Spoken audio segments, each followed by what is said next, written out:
Picture this. It is 1888. The interior forests of Calabar, West Africa. Midnight. A clearing lit by torchlight, and at the center of it something unthinkable. 2 newborn infants, minutes old, wrapped in banana leaves, placed on the ground. Their mother is collapsed nearby, too weak to stand, her wrists bound. Around her, warriors stand with machetes drawn. The order has been given. The mother must be driven into the bush. No one in that village has ever reversed this verdict. No one has ever dared try. And then a white woman walks into the torchlight, barefoot.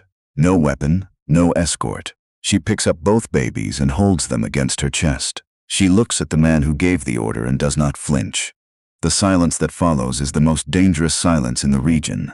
That silence is her only shield. What kind of person walks barefoot into a ritual execution at midnight, in a forest where the nearest other missionary is 3 days away, and holds those children as though she is daring the darkness itself to take them? What has to happen to a person, from the very beginning of their life, to make that moment possible? Her name is Mary Mitchell Slessor, and if you will stay with us until the very end of this story, we will show you the 3 disciplines that carried her through 39 years in that forest. Disciplines that are available to any of us, wherever we are standing tonight. Comment below with the words, "I will not leave them," if you are ready to hear what it truly costs to become someone the darkness cannot move. Mary Slessor was born on December 2, 1848, in Aberdeen, Scotland, in a tenement row so bleak that the wind off the North Sea found its way through the walls without asking. Her father, Robert, was a shoemaker by trade, a man who might have been decent under different circumstances, but who had long since handed whatever steadiness he possessed over to drink. What that meant in practice was this.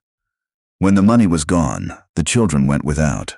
When Robert came home in the small hours, the family learned to disappear into whatever corner was furthest from the door. Mary was the second of 7 children, and from a very young age, she understood that her mother, Mary Isabella, was the hinge on which everything in that house turned. Mary Isabella Slessor was not a complicated woman.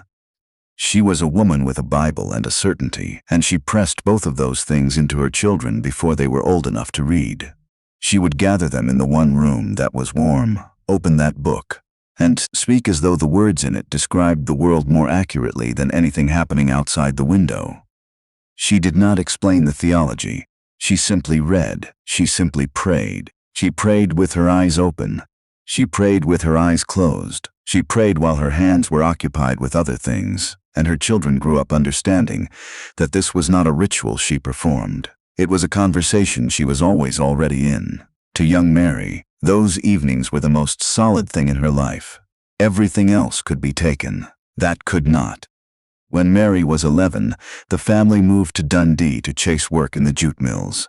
She began working full shifts at 11 years old. Long hours, deafening looms, air thick with fiber and dust, hands that cracked in the cold before they hardened to the work.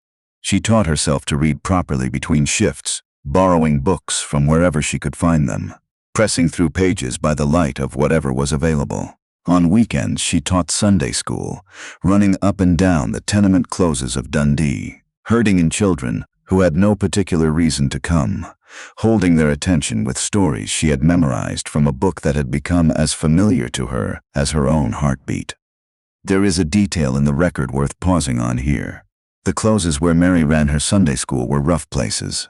Gangs operated in them. One evening, a group of local boys surrounded her to drive her off, their leader swinging a lead weight on a string, letting it pass closer and closer to her face with every arc. She stood still. She did not run. She waited. The boy blinked first. She had learned, in that freezing tenement in Aberdeen, with a drunken father on the other side of the door, how to hold herself steady in threatening spaces. That was not a Sunday school lesson. That was formation. The question is whether we recognize that kind of schooling for what it is.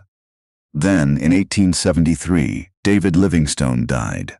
The news moved through Britain like a bell rung in the middle of the night. The greatest missionary explorer of the age, dead alone in a hut in Africa, found by his servants kneeling over his bed. His heart was buried in the African soil that had made him.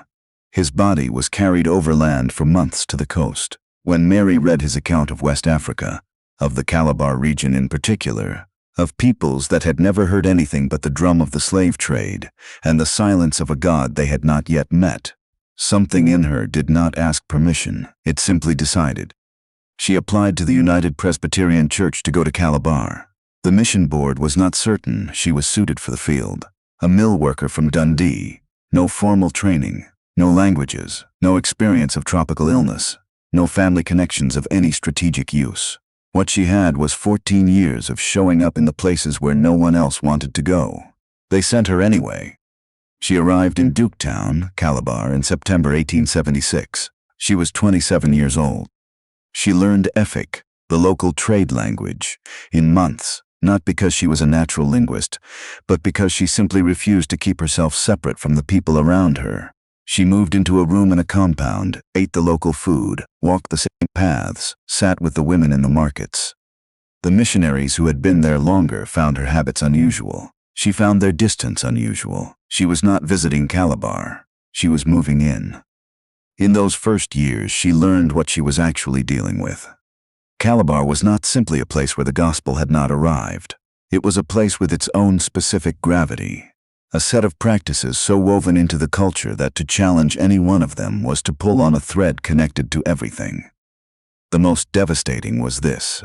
In the Okoyong territory, the inland forest region that no missionary had yet entered, twins were killed, both of them, at birth. The belief held that one twin carried an evil spirit, that something unnatural had entered the womb. Since no one could determine which twin was possessed, both had to die. The mother was not killed, but she was driven from the village into the forest, treated as contaminated, denied water, denied food. To give birth to twins in Okoyong was to be finished. Mary heard about this in Duketown in her first weeks. It did not immediately become her assignment. It became the weight she carried every time she heard drums from the interior. But before we follow her into that interior, which no white woman had ever entered alone, there is something you need to understand about what was being built into her during those Duketown years. Something being pressed down into her like stone into mortar that would later make the forest survivable. Because there came a season that could have ended everything, and it did not happen in the jungle. It happened in a letter from home. This story took months of careful research to bring to you. The work of recovering voices like Mary's. Voices that were never meant to be forgotten, is sustained by the people who gather around this channel. If you would like to be part of what keeps these stories alive and told with the care they deserve, consider joining us through the membership link in the description below. You will not simply be supporting a channel. You will be standing in the same spirit as the witnesses we carry. In 1878, 2 years after Mary arrived in Calabar, her brother John died, then her father died. Then, within the same year, 2 more of her brothers were gone. By the end of that stretch, the family that had prayed over her departure numbered only her mother and 1 remaining sister. She could not go home. She did not have the money, and the work would not wait. She wrote to her mother the kind of letters a daughter writes when words are the only thing she can send across an ocean. And her mother wrote back, always with the same steady certainty she had pressed into Mary's childhood. God is still God. His word is still true. Go on. That is not comfort as we usually mean it. That is a woman who had kept her children fed on faith in a tenement with a broken husband, speaking from the deepest place she had ever been tested. And it held Mary.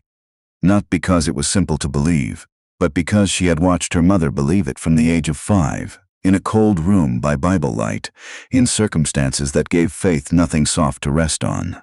She had seen it work. She carried that seeing with her into the forest like a coal kept alive in her chest. In 1885, her mother died. Then her sister, Mary Slessor, was the last one standing. She wrote into her journal that she was now a woman with no home ties. She meant it as grief, but in retrospect it was also a kind of release. There was nothing left to go back for. There was only the interior. The Okoyong territory had resisted every missionary approach. The chiefs there were known to be hostile, their practices brutal, their loyalty to their own customs absolute. The United Presbyterian Mission Board was not certain that sending anyone in was advisable, let alone sending in a woman, alone, without escort. Mary Slessor went to the board and asked for Okoyong. A senior colleague told her gently that the territory was not suitable for a single woman. She replied, with the quiet that had faced the lead weight in the Dundee close, that she was not asking whether it was suitable. She was asking for permission to go. There is a record of one board member raising the practices of the region, the killings, the slavery, the violence, the twin executions. He was not wrong about any of it. Mary listened, then said, "I know what is there. That is precisely why I am asking to go." The old man had nothing further to add. She entered Okoyong in August 1888. She moved into a derelict hut. She made friends with the children first, because she always did, because she understood that children go home and tell their parents what they have seen. And what she wanted the village to hear was that the white woman was not afraid of them and did not look at them the way other white people looked at them. She learned the customs. She sat with the chiefs at their councils. She argued nothing immediately. She watched, she waited, she made herself useful, and she began to encounter the twins. The first set came to her on a night very much like the one we described at the beginning of this story. Word reached her through a young woman in the village who had begun to trust her. A mother had just delivered twins, and the warriors had already been called. Mary walked to that clearing in the dark. She stood in the torchlight. She picked up both babies, and she looked at the chief who had given the order and said, quietly, that God had made these children. She did not shout. She did not threaten. She spoke the way her mother had spoken in the cold room in Aberdeen, as if the thing she was saying was simply and obviously true, and she was mildly puzzled that it needed saying aloud. The chief did not lower his machete immediately. What stopped the execution that night was not argument. It was the same thing that had stopped the boy in the Dundee close, the refusal to show fear in the face of a threat. She had learned that posture in a tenement when she was 7 years old. It saved 2 lives in an African forest when she was 40. She named those twins Janie and Jessie. She raised them herself. Over the years she raised dozens of twins, sometimes carrying 2 of them on her back while she walked to council meetings, while she argued legal disputes, while she sat with dying chiefs. She never built an orphanage first and then looked for children to fill it. She held the children first and built whatever shelter she needed around them after. There is a cost worth naming plainly here. The forest of Okoyong was not dangerous only because of human violence. The climate was relentless. Malaria came for Mary again and again. She would be found collapsed on her compound floor, burning with fever, tended by village women who had gradually come to love her, and she would recover and go back out. She lost count of how many times. She grew so thin in those years that visitors from the coast were sometimes alarmed when they saw her. A colleague who came to check on her once wrote that she looked like someone who had already paid for the field many times over with her body, and was preparing to pay again. There was a night in her 3rd year in Okoyong when a chief named Edom, who had been her most consistent protector, fell seriously ill. His household assumed he was dying. The custom required that when a chief died, his slaves were killed to accompany him. There were 12 people in that household whose lives depended on whether Edom lived. Mary sat by his bed through 3 nights. She treated his fever with what she had, which was very little. She prayed the way her mother had prayed over the empty meal barrel in Aberdeen, telling God everything, placing the outcome in his hands, and waiting. Edom recovered. 12 people lived. A village does not forget a thing like that. Gradually the killings slowed, not through a proclamation, not through a law, but through a decade of presence, of argument that cost something, of relationship built one difficult evening at a time, and the steady refusal of one small Scotswoman to look the other way when the drums began. The twin killing in Okoyong did not end because the practice was outlawed. It ended because Mary was there, every time, in the dark, with her arms open. In 1892, the British colonial government appointed her vice-consul of Okoyong, the first woman to hold official judicial authority in British colonial Africa. She held court under a mango tree.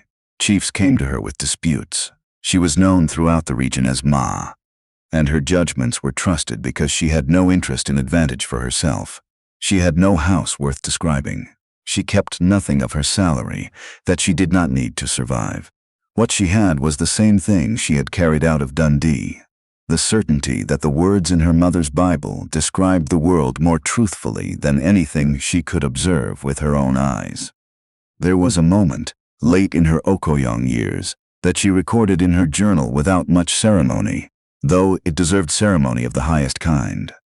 A young mother named Ime had walked 3 days through the forest carrying twin infants, because she had heard that somewhere ahead of her there was a woman who would not let them die.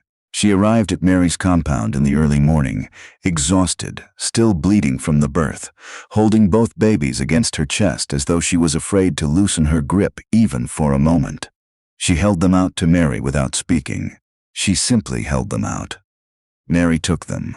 She looked at this girl, perhaps 19 years old, 3 days from her village, who had walked toward a rumor in the forest instead of obeying the order that had governed her people for generations. And she understood the precise distance between that girl's terror and her hope. She understood what that distance had cost. She knew, without the girl knowing it, that the road between those two things had been built on what her own mother had pressed into her in Aberdeen, on the mills in Dundee, on years of letters across the ocean, to a mother who would not answer back anymore, on fevers and vigils and small choices to stay when every sensible instinct said to leave. Mary wept later, alone in her hut, in the way that people weep when they finally see the shape of the thing they have been carrying. She wrote in her journal that same year, "I am his, and he is mine, and that is enough, and more than enough." That is not a line composed in comfort. That is a line written by a woman who had been sick beyond counting, who had buried her entire family, who had held babies in dark clearings, and sat vigil over dying men, and argued with warriors in torchlight, and who could still find no better account of her life than this one. Mary moved further into the interior in her later years, past Okoyong, into the Enyong Creek region and beyond, into territories that had never been approached at all. She was in her 50s and 60s by then, moving slower. The years of malaria had taken something from her permanently. But she kept going. She was known to walk barefoot because shoes made her feel separated from the ground she was on. She prayed the way her mother had prayed. Not as a discipline she had to remember to maintain, but as a conversation she could not imagine going without, the way you cannot imagine going without air. On January 13, 1915, at the age of 66, Mary Mitchell Slessor died in the small mud brick house she had built in use. She was buried in Calabar. The women of Okoyong sent word through the network of villages that spread across that region like roots. Ma had gone home. They mourned for a week. The twins she had raised were grown by then. Some of them had children of their own. Children who would not exist at all without one woman standing barefoot in a torch-lit clearing saying, "No." The formal record says she saved hundreds of twins. The informal record, the kind kept by grandmothers who pass it down to their granddaughters in the way that matters most, says the number cannot be counted. What no record can measure is how many mothers were never driven into the bush, how many slaves were never buried alive with their chiefs, how many disputes were settled without bloodshed under a mango tree by a woman from Dundee who had no authority, except the authority that comes from three things. And we promised you those three things at the beginning of this story. Here they are. The first is a faith built in scarcity, not in comfort. Mary's mother prayed over an empty barrel in Aberdeen, and that image held her daughter together in Okoyong when the food was poor, and the fever was high, and the nearest help was 3 days away on foot. Faith built in hard conditions is the only kind that holds in hard conditions. What is formed in the early cold becomes the warmth you carry into the late dark. The prayer in that tenement room was the foundation of the decision in that torchlit clearing. These things are connected across decades. What is built quietly, early, in unremarkable conditions, is what you will be made of when the conditions are no longer unremarkable. The second is proximity without self-protection. Mary did not help Okoyong from a distance. She moved in. She ate what they ate, slept in the same kind of structure, learned the language until she dreamed in it. She did not arrive with a plan for improvement and then wait to see results. She was simply and persistently present, up close, in difficult conditions, for a very long time. When the warriors saw her pick up those twins on the first night, they did not yet believe in her God. But they had watched her for months, closely, in hard circumstances, and they had seen something in her they had no word for yet. Proximity made her credible in a way that argument alone never could have managed. The third is the decision to stay when every reasonable part of you is ready to leave. Every time Mary heard the drums begin in a new clearing, there was a truce. Every time the malaria put her on her back, there was the door. She chose to stay. Not because staying was comfortable, because somewhere between the mill floor in Dundee and the first page she read about Livingstone, she had made a decision, and she had decided not to spend the rest of her life wondering what would have happened if she had kept it. That is not courage produced under pressure. That is character built over decades of smaller choices, in Sunday school classes in dangerous closes, in letters written across an ocean, in a vigil beside a dying chief, with 12 servants watching the door, in the quiet of a mud brick house in the forest in the hour before dawn. The question tonight is not whether you admire Mary Slessor. Many people admire her. There is a face on a Scottish banknote with her image on it. That admiration costs nothing. The question is whether you are building what built her, the faith practiced in the ordinary days, the willingness to move toward the hard thing rather than past it, the decision, made quietly and kept, to stay at your post until the work is done. You do not need to go to Africa. The clearing with the torches and the decision in the middle of it exists in forms you already recognize. The child no one else will stand up for, the community every reasonable voice has written off, the work placed in your hands that looks, from the outside, like it is not working, and from the inside, like it may never stop costing you. Mary carried twins on her back while she held court under a mango tree in a forest that had never heard the gospel, until she walked into it, barefoot, with nothing to her name except the certainty she had been handed in a cold room in Aberdeen by a woman who believed the barrel would be filled. Comment below with "I will not leave them" if you are ready to answer that with your life. Do not forget to subscribe and ring the notification bell so you never miss the next story from Gathering of Souls. This week, before you reach for your phone in the morning, spend 10 minutes in the quiet, no agenda, no list. Just stillness and honesty before God. 7 days. Watch what shifts. What happens when a man is called to a mission so impossible that the very organization that sent him eventually refuses to back him? When he is betrayed by the people he came to serve, stripped of everything he built, and yet 40 years later the fruit of his obedience is still growing in a country he never lived to see. That is the story coming next, and you will not want to miss it.